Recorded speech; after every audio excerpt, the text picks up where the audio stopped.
Good evening, Mr. Bond fans, and welcome to the dawn of a brave new world as we venture into a new era of Bond author with Raymond Benson and his first full 007 novel, 0-10, first published in the UK in April 1997. I've been really keen to get to the Benson stories for some time, mostly because people in comments on my previous book reviews have been saying how much they think I'll enjoy his era, and that certainly came as a motivation when I was pushing through some of those, you know, lesser latter John Gardner stories. But just as an aside, I was really surprised that there's no gap really in between Gardner's era and Benson's era. John Gardner's final Bond novel, Cold, released in 1996, and Benson is releasing his first novel, his first Bond novel, in 1997. So I'm just particularly jealous of Bond fans of the 80s and 90s who were experiencing a new Bond in print story pretty much every single year for the better part of 2 decades. Anyway, 0-10 was recently republished, coincidentally in perfect timing for me when I was finishing up the Gardner stories. It's just perfect timing for me to get around to reading this. So Raymond Benson talks a bit in the foreword of this edition about how he got the Bond gig. Basically, John Gardner had decided to retire, and the chairman of Glidrose Publications, which is now Ian Fleming Publications, contacted Benson and basically just asked, you know, we wondered if you'd like to give it a shot. Benson was known for his encyclopedic work, The James Bond Bedside Companion, which published in the 80s. He'd worked on Bond text-based video games, which I'd really like to play someday, so he was very much known as a Bond expert. He knew Fleming's works inside and out, which clearly made him a great candidate for the role for Glidrose. I do find the contrast between Benson and Gardner very interesting, actually. By the time that Gardner came to Bond, when he was publishing his first Bond novel, he'd already published a lot of fiction previous, with his Boise Oaks series probably being his most notable. Benson, on the other hand, had primarily worked in theatre and on games, and 0-10 is, I believe, his first fully published novel, and I mean, wow, I really cannot wait to dive into his future books, because, you know, as a first Bond story, like straight out of the gate, it's an absolute continuation favourite from me. I had such a blast reading this story. The plot in the broad strokes is all centered around the transfer of Hong Kong from British sovereignty to the Chinese. There are several assassinations at the start of the book, and James Bond is sent to investigate because MI6 suspect that there is an attempt here to manufacture a war between Britain and China, and there's kind of enough pent-up energy about this whole Hong Kong transfer anyway that they really want to avoid any additional escalation. Much of the story is naturally set in Hong Kong, but then a good chunk of the final third is actually set in Australia, which Bond mentions in the story that it's his first time there, and I think it is his first time in any of the books that I've read so far. I can't remember if he went there in any of the Gardners. Do let me know in the comments below if I'm misremembering something. Obviously, Gardner gave Bond his Australian Uncle Bruce, who Benson does not mention, but probably for the best, and I'll get to talking a bit more about Benson and continuity later on. As a result of his investigations, Bond ends up in a somewhat tangled web between, there's a British businessman named Guy Thackeray, there's Li Shunan, who is the head of a triad, a criminal organization, and then there's a General Wong in here too, who is this renegade Chinese military man, and much of the story is about the conflict between these three factions, what they potentially gain and or lose from Hong Kong transferring to China, their backstories, their old grudges. It kind of reminded me a bit of For Your Eyes Only, in the sense that Bond is in the middle of these shady characters, and you're not quite sure who to trust for the most part, who the main villain is. There's a history that Bond is having to quickly learn, and, you know, I had issues with some of the Gardner stories that played villain reveals as twists. I found a lot of them to be kind of underwhelming in his books. But I think the way that Benson weaves the stories of these three men together, the moral greyness, Bond is having to make decisions on his feet about who to trust, and how the men's conflict is born out of history, how it reflects the wider context about the transfer of Hong Kong. I thought it was really wonderful and super engaging. I was absolutely hooked, in all honesty. There's one chapter in particular, Bedtime Story, that I just loved, which is sort of, it goes into the origins of the conflict between the group. I just thought it was really lovely stuff. And indeed, more generally, I think that some of my favourite passages in this story are the ones where Bond is just talking with the people he meets during this adventure about Hong Kong and their opinions on the transfer, how they think the future is going to unfold, and so on. Now, I have to hold my hands up and confess my ignorance to much of the history surrounding Hong Kong and British rule and the details of the 1997 transfer. I knew coming into the story that a transfer did happen, that Britain used to rule Hong Kong and then they handed it over in 1997, but I didn't know any of the details, any of the origins of how this happened or anything like that, so I found the M briefing in 0-10 to be really quite fascinating. Coincidentally, I'd love to know if anyone out there has any information regarding the development of this story alongside the 1997 film Tomorrow Never Dies. That film's story was originally going to be much more focused on the Hong Kong transfer, and it got rewritten from scratch just as production was about to begin. So I'm just curious to know if potentially in 1997 would Raymond Benson's book have been published in this form if the film had decided to go ahead with the similar Hong Kong transfer plotline? Or indeed, would Benson have been, like, forced to, you know, change his own plotline to move away from the film? Because I guess if the film did the whole Hong Kong transfer, novelization of Tomorrow Never Dies would be a pretty moot point if Benson had already done his own Hong Kong transfer Bond adventure. Do let me know in the comment section below if there's any more information on this out there. Anyway, I thought that the M briefing was incredibly Fleming-esque, by the way, you know, in the sense that the characters are explaining the wider context of the situation historically that Bond is about to enter into, and there's a really nice spark between M and Bond in this story. Benson has continued on with the female M that was introduced in either Gardner's GoldenEye or Cold, depending on what version of continuity you've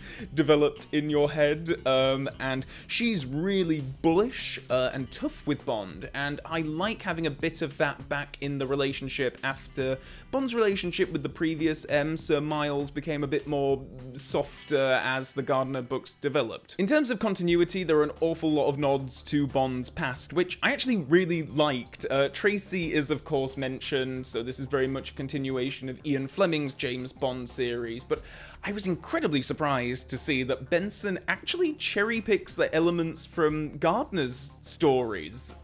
Flicker, Frederica von Grusse, is mentioned alongside a couple of other Bond girls from Gardner's era, and that really took me by surprise. There's no Anne Riley Cute from Q Branch.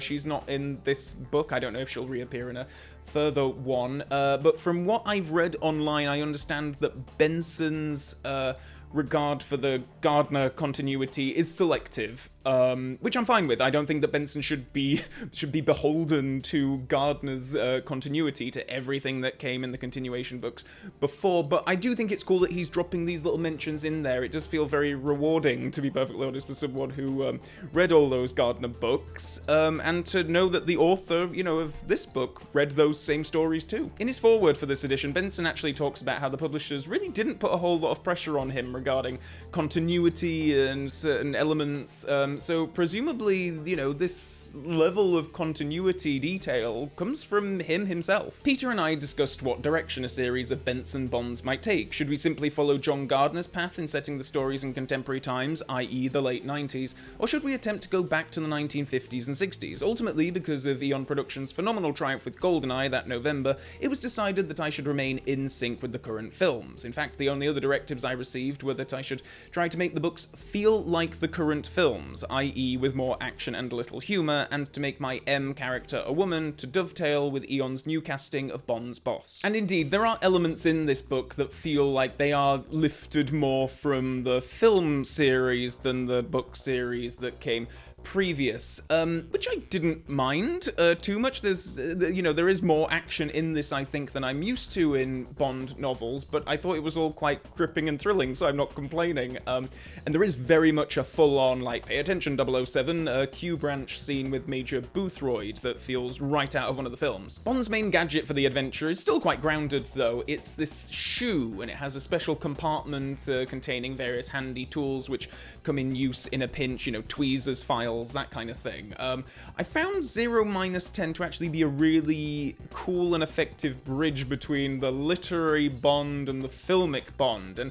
as such, I think that it's probably a very accessible book for newcomers to literary Bond. Other than, you know, I would obviously recommend starting with the Flemings if you're going to try and get into Bond, but if you just want to dip your toe into literary Bond to see if it's for you, then I think also 0-10 would probably be a very good place to start. I think Benson does a really wonderful job of capturing various Fleming staples while putting his own spin on them. I think he has a wonderful ability to really paint a picture of a location in the sense of that same sweep that Fleming had. I really felt like I got a really great sense of Hong Kong in this. It's a place that I've never been before in my life, but the descriptions were so vivid and detailed. I really appreciated the sense of place that this story had. I also really love the things like, so Bond, when he gets to Hong Kong, he meets with his contact there, and look, I always really enjoyed when Fleming would talk about food and what kind of food Bond was eating, and it was all this sort of slightly, you know, exotic and interesting, you know,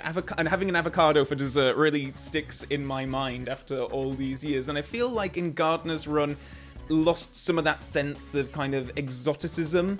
You know, Bond would just go down to his curry house for a chicken vindaloo or whatever. But here, Benson talks about a thing called beggar's chicken, which is a chicken baked in clay, and you have to apparently order this a day prior to eating it, because obviously the clay has to be, you know, baked and hardened, and it's brought out to you, and you smash the hard clay to get to the chicken, and I'd never heard of this before, and I just loved reading about this fantastic meal that Bond was having. Again, it really helped create a snapshot of a place, and a snapshot of time, and I thought it was really cool. It's a place of the world that I've never been to, and I feel like I got a really good sense of it through this story. In a similar Fleming vein, there is a gambling sequence, very much akin to Casino Royale, or perhaps more aptly Moonraker, the Moonraker novel. Bond plays Mahjong, which is this tile game, and Bond suspects that one of the guys that he's playing with is cheating, and he has to get up to speed with how to play the game in order to beat him and such. Now, I have to admit to getting a little bit lost in some of the rules for the game, and I do think that this is just, you know, how my brain works when it comes to instructions, particularly with how to play games. I kind of need to see it to understand it, and this edition that I was reading, there are some images on a few pages which I found very helpful, and I always had a sense of how Bond was doing in the game, like Benson writes it in a way so that even though I might not understand the technicalities of the game, I do understand that is good for Bond, that is bad for Bond, and such. But if someone put a bunch of Mahjong tiles in front of me, I wouldn't even know where to begin playing it. You will not see me doing a tutorial video on this channel anytime soon, I don't think. In terms of some of my favourite elements of the book, Bond's main romantic interest here is Sunny Pie, and she is a dancer prostitute working at one of the Triad's houses, and Bond goes to her, gets some information out of her, and then she gets, you know, wrapped up in this adventure. But there's a bit where she's doing a dance for him, and they're talking about Hong Kong, what it means for the city to be handed over to the Chinese, this character's perspective on it and such, and again, I just really loved any time the characters were ruminating on that subject. I found it really fascinating. I also really liked Sunny just as a character in her own right. I found myself quite invested in her story, and Bond helping her out, and she feels organically placed into this story.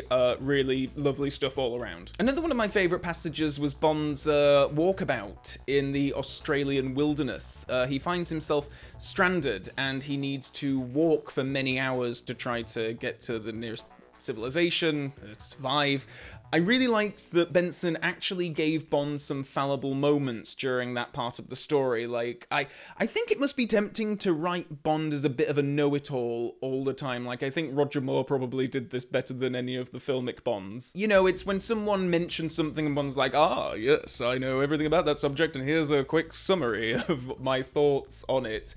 I thought that it was quite interesting that during that chapter when Bond is out in the wilderness, like, he's thinking about how to survive, like food, where to get water and stuff like that, and there are moments where he's like, oh crap, I don't actually know what to do here. Can I eat that, or is that going to poison me, or whatever? And he makes some educated guesses, you know, assumptions based on, oh, okay, well, if I see animals eating it, I know that it's safe for me, and that kind of thing. But I just thought the fact that Bond was saying to himself, like, oh crap, I don't actually know what I am going to do right now, was quite cool and interesting. During this chapter, there's a bit where he sort of happens upon a small group of Aboriginal Australians, and there's this moment with this one woman where Bond has collected this fruit, and there's like a peace offering kind of thing, because it's a moment of silence between the two. He offers her this fruit, and she eats it, and Benson describes her eating it, and the juice from the fruit like dripping down onto her front, and bits of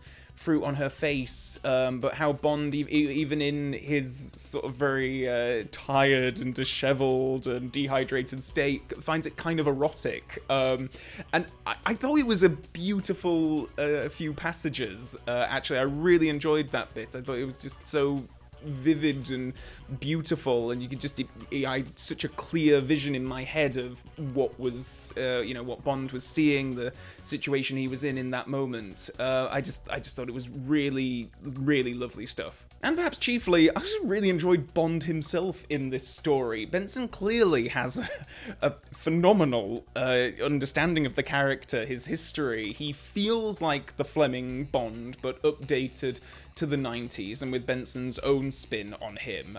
I don't think I was ever quite imagining Pierce Brosnan in the part. When I read Bond novels, I tend to imagine something a bit sort of like a bit of a merging between the James Bond of Agent Under Fire and that famous Daily Express comic drawing. But I can totally see how people would visualize Brosnan's Bond when reading this. I thought 0-10 was a fantastic read, and just right out the bat, it goes into my top 3 James Bond continuation novels. It's up there with Colonel Sun and Christopher Wood's The Spy Who Loved Me. I thought the story was thrilling, intriguing. It was a really fun page-turner of a thriller with a wonderful sense of time and place and history, and knowing that it's coming from someone who loves and knows so much about Bond, as Raymond Benson clearly did and does, is just incredibly reassuring. Like I say, I never thought that any of the mentions that he was dropping from, you know, the continuity, references to previous Bond stories, it never felt gratuitous or show-off, know-it-all kind of thing. It all felt relevant and coming from a loving place. And again, I think that 0-30 is probably a really great starting point if you're curious to dip your toe into Bond continuation novel waters. I deliberately haven't talked about some of the plot twists and developments in this video, because if you are coming to this book for the first time, as I was, I hope you can have as much fun with it as I did. I took this on holiday with me, and it was such a perfect, like, you know, airport, poolside, beach towel read, and I'm just very excited to move on to more Benson, quite frankly. And speaking of which, the next Benson novel that I'll be coming to will be the novelization of Tomorrow Never Dies. Now, I do know that Benson, prior to 0-10, wrote a short story. I believe it's published in Playboy. He wrote a couple of other short stories as well. I will be covering those in a separate video, probably after the Facts of Death. So yes, that's just a heads up for those of you who might be wondering why I haven't touched upon that short story in this video. In the meantime though, please do let me know your own thoughts on 0-30 in the comments section below. Are you as big a fan of the book as I am? And do let me know, you know, your thoughts about the rest of the Benson era. I've got it coming up. I haven't read anything else yet, so I'm just very intrigued and excited to dive into more. And as always, please do consider scrolling below and clicking the subscribe button and the Mrs. Bell notification button to stay super up to date on those future video uploads. And with all that being said, until next time, Bond fans, so long for now.